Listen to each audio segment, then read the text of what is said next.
What up, guys? Real Geek, aka Wicked Specialist, here to talk to you about the Curse of La Llorona.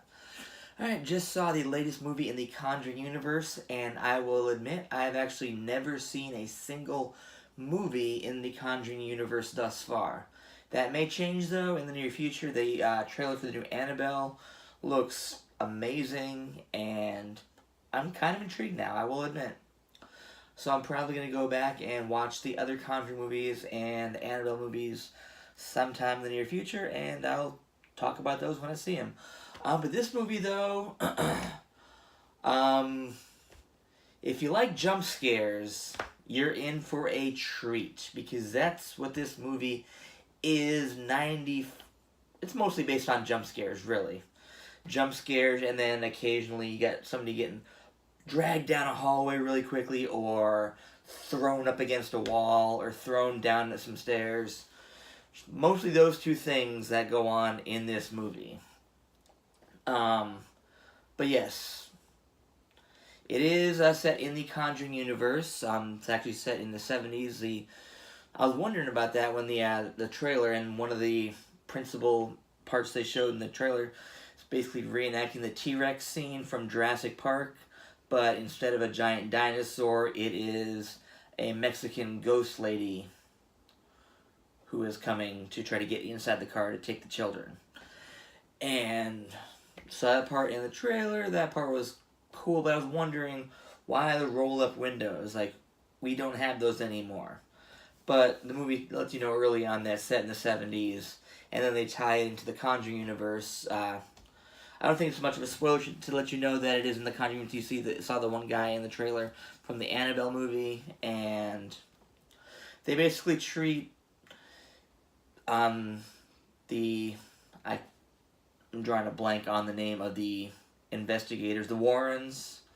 They treat the Warrens in this movie the way like the Marvel Universe, Marvel Cinematic Universe treats the Avengers, for why they don't bring them in on when some other big thing is going down, because the father goes like, well, we could bring in these people that we know, but we're not going to.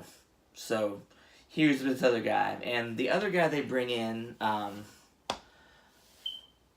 drawing a blank on the actor name, but I've seen him in a bunch of things before. He's fantastic.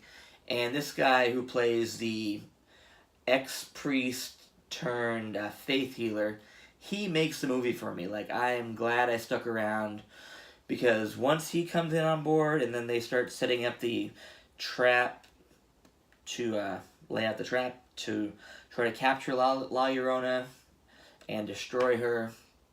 Oh, they try to destroy her anyway. They try to destroy her.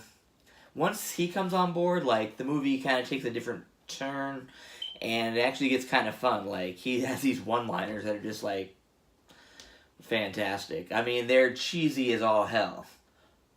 They're cheesy, but they're fantastic. He's kind of a badass. He does not admit to being afraid at all. Kind of Drax in a way. Like, if Drax was a faith healer that had a thing with eggs, that would be this guy. So that's the movie in a nutshell. I'll get more detail in my written review on Horror Bound, so stay tuned for that.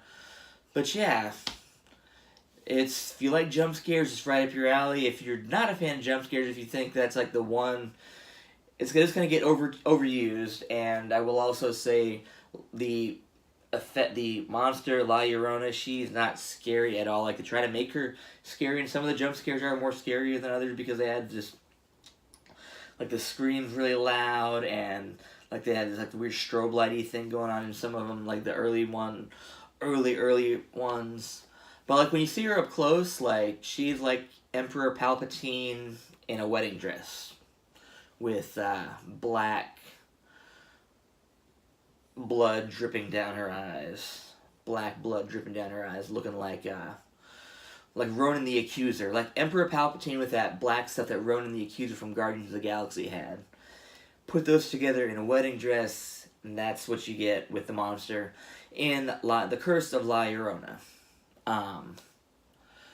Yeah, the movie, I would give it a solid 2.5 stars easily, borderline 3 stars because of the priest.